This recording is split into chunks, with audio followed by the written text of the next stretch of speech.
So let's wrap up the final part of our file count case study. We're going to talk about performance and evaluation.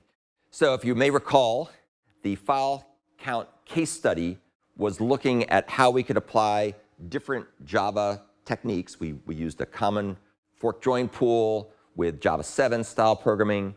We used a hybrid approach that used Java sequential streams in conjunction with the fork join pool. And then we used parallel streams. We had those three different models of programming. And now we're going to see how they actually stack up and what the results are. Now, of course, as we always say, your mileage may vary. So when I ran the tests a little while ago, the way things shook out, and we'll take a look at this in a second, is all the different models got the same results. There were 21,721 files. It's a lot of files with over 14,000 documents and over 7,300 folders that contained, let's see, 52 million bytes worth of content. And when I ran it that time, the fork join task was the fastest. The parallel stream version, which is much easier to program, was the second fastest.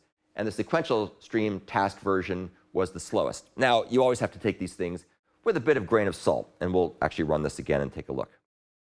So the results that I ran were on my super duper steroid pumped up laptop with 10 cores, lots of memory. And this is what I got. And we're going to run it again here in a second just to see if it's consistent. So here we are in the IntelliJ project for the fork join test. I come up here and I click on this. Now keep in mind that I'm also recording this video. So as a result, one of the cores is probably doing recording things. And this time, just for kicks, notice sequential stream task, which was in third place last time, now is in first place. But they're all executing roughly about the same time. And we'll run it again just for kicks, just to see if that makes any difference.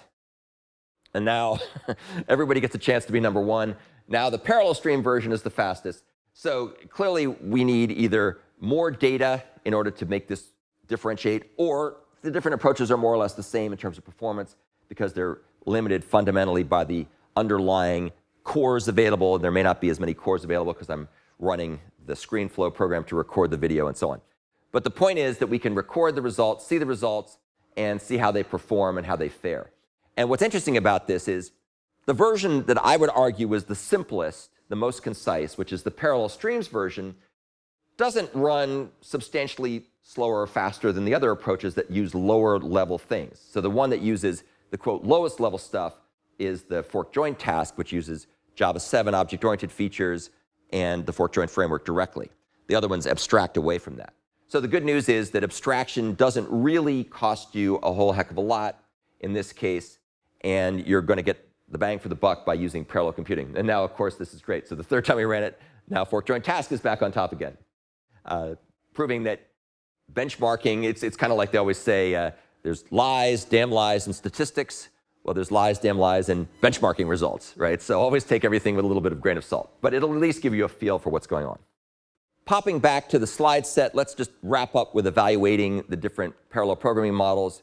So if the goal is to simplify parallel processing without much concern for fine-grained control over the steps involved, then the parallel streams model is a good choice. We saw it performs reasonably well, and it is arguably easier to program because there's a lot fewer moving parts. It's abstracting all those things away. For recursive tasks where there's a need for more control over the parallelism, then the fork join pool model could be more suitable. And also, the other thing about the fork join model, especially when used in conjunction with the Java 7 classic OO features, you don't need modern Java features. You don't need to have Java 8 or beyond. You don't need to have any of that stuff. You can use older stuff that's circa 2010 and of course beyond. So it's a little bit more portable. And then if you want a blend of simplicity and control, then combining sequential streams with fork join can give you a reasonably balanced approach. Out of curiosity, would people, based on what we've talked about, do those seem like reasonably sensible summaries of the pros and cons of the different approaches here? So if you don't care about fine-grained control, use parallel streams. If you want more control, use Java fork join. If you want to blend them, combine them.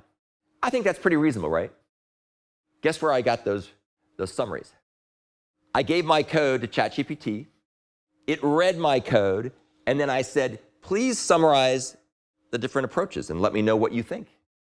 Boom, that's what it did. So very nice. I think that, and that's more or less what I would have said, but it said it a lot faster than I would have said it, and it analyzed my code in order to say that. So I thought that was kind of cool. So once again, we see the benefits of applying these tools for creating material, for helping to think more thoroughly about trade-offs, and it's cool. But again, the devil's in the details in the sense that the benchmarking is really what matters. We can see that that gave us even more insight about how things worked. And what it turned out was it doesn't really matter that much because the performance issues here really aren't going to be determined that much by the different models. It's determined by the underlying processor cores in the key point. Also, this particular example didn't really stress out the parallelism features of the different models we used.